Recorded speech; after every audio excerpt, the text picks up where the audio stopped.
हरि ओम आत्मीय भक्तजनों, सप्रेम जय श्री हरि। हरि ओम जपिए, भगवान की निकट रहिए। हरि ओम राम राम, श्री कृष्ण कृष्ण राधे राधे। जिनको भी ईश्वर का कोई भी नाम हो जपना चाहिए। जय गायत्री माँ, जय दुर्गे माँ, जय सरस्वती माँ। बाल कांड दोहा 26:6 में गोस्वामी जी लिखते हैं, सुमेरी पवन सुत पावन नामो, अपने बस कर राखे रामो। भगवान राम को हनुमान जी अपने वश में कर लिया। कैसे? हमेशा राम राम सीता राम जप कर। और इतना ही नहीं, सिर्फ राम जी ही नहीं, उनके कर्जदार राम परिवार सब के सब हो गया। क्योंकि राम जी ने अपने मुख से तो कहा है, सुन सुत तो ही उरिन में नाही। हे बेटा, मैं तुम्हारे उरिन यानी कर्ज से मुक्त नहीं हो सकता। अब आइए, हनुमान जी के कर्जदार राम जी हो गए, राम जी का बहुत सा काम करके। सीता मैया भी कर्जदार हो गई, क्योंकि सीता मैया जिस संकट में थी, उस संकट से उबारने वाले, सबसे पहले राम का संदेश सुनाने वाले हनुमान जी थे। इतना प्रसन्न हो गई सीता मैया कि उन्हें अजर अमर गुण निधि सुत हो, करहु बहुत रघुनायक छो। एक ही श्लोक में 3 वरदान दे दिया। अजर माने नहीं जरने का, अमर माने नहीं मरने का, और भक्ति का वरदान। यानी अजर अमर गुण निधि सुत होहु, करहु बहुत रघुनायक छो, यानी रघुनाथ राम जी का प्रिय हो। अब सोचे कि राम जी और सीता जी तो कर्जदार हो गए, लक्ष्मण जी कैसे कर्जदार हुए? तो लक्ष्मण जी को जब शक्तिवान लगा तो उनको प्राण बचाने के लिए हनुमान जी ने संजीवनी बूटी लाई, तो लक्ष्मण जी का प्राण जगा। लक्ष्मण प्राण दाता।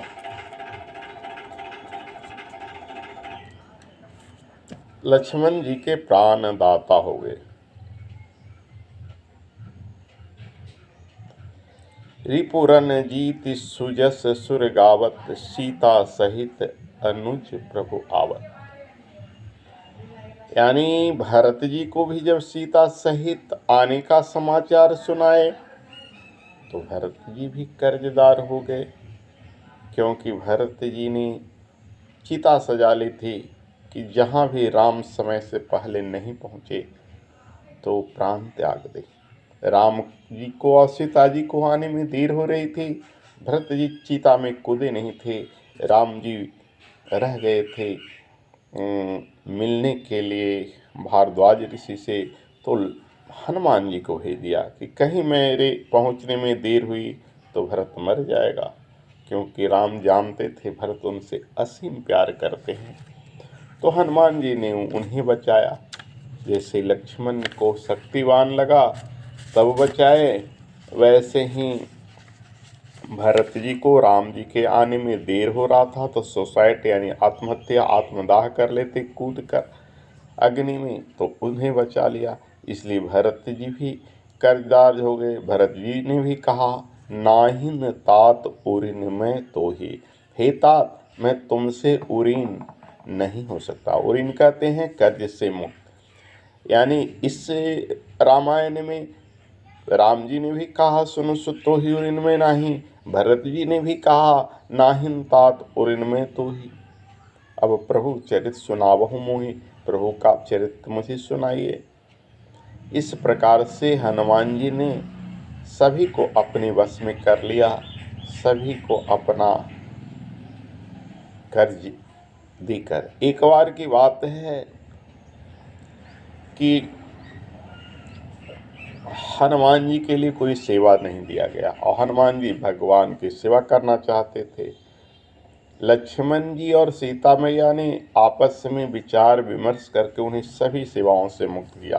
बोले कि हनुमान ने तो इतना बड़ा काम किया है, जीवन भर हम इसका ऋणी हैं, अब इसको सेवा से मुक्त करें, बैठे बैठे इससे हमें सब खाना पीना देंगे, बढ़िया से रखेंगे। इसने तो मेरे लिए बहुत कुछ किया है, इसलिए इससे कोई सेवा नहीं। इस बात से दुखी हो गए हनुमान जी।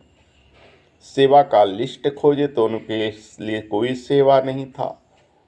अब क्या करें, वो तो बिना सेवा किए हुए रहेंगे नहीं। तो उन्होंने चुटकी बजाने वाला सेवा किया। कहते हैं शास्त्रों में कि जब किसी को जमाई आए तो चुटकी बजा देना चाहिए, ऐसे करके चुटकी बजा देना चाहिए, जमुआई आने पर तो दोष कट जाता है। तो उन्होंने जब भी राम जी को जमुआई आए तो चुटकी बजाने वाला काम करते। अब राम जी सीता जी जब अंदर चले जाते यानी शयन कक्ष में, तो उन्हें पता नहीं चलता कि कब उनको जमुआया है, तो वे छप्पर पर बैठकर चुटकी बजाना शुरू कर दिए। इसलिए वो उनको हर एक सेकंड पर जमुआई आना शुरू हो गया। इस बीमारी के कारण वो वशिष्ठ जी से पूछे कि आखिर ऐसा होता क्यों है। वशिष्ठ जी ने सबको बुलाया, तो देखे जमुआई आ रहा, तो हनुमान जी नहीं थे। हनुमान जी को बुलाया, हनुमान जी से जब बातचीत होने लगी तो चुटकी बजाना बंद हो गया, उनका जमुआई भी बंद हो गया। वशिष्ठ जी समझ गए, बोले अब इनको भी कोई सेवा भाव दो, वरना ये दिन भर चुटकी बजाते रहेंगे तो आपको जमुआई आते रहेगा।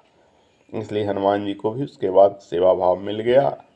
तो कहने का तात्पर्य हुआ कि भगवान का नाम जपने वाले हनुमान जी ने भगवान को वश में कर लिया। सिर्फ हनुमान जी नहीं, भगवान का नाम जप कर हर कोई भगवान को वश में कर सकता है। मानस में बालकांड के 26वें चौपाई 7वें दोहा में है, अब तो अजामिल गज गनिराओ, भय मुकुट हरि नाम प्रभाओ। यानी सभी तरह से उत्तम कुल में जपे हुए अजामिल भटक गए, वेश्या के वश में हो गए।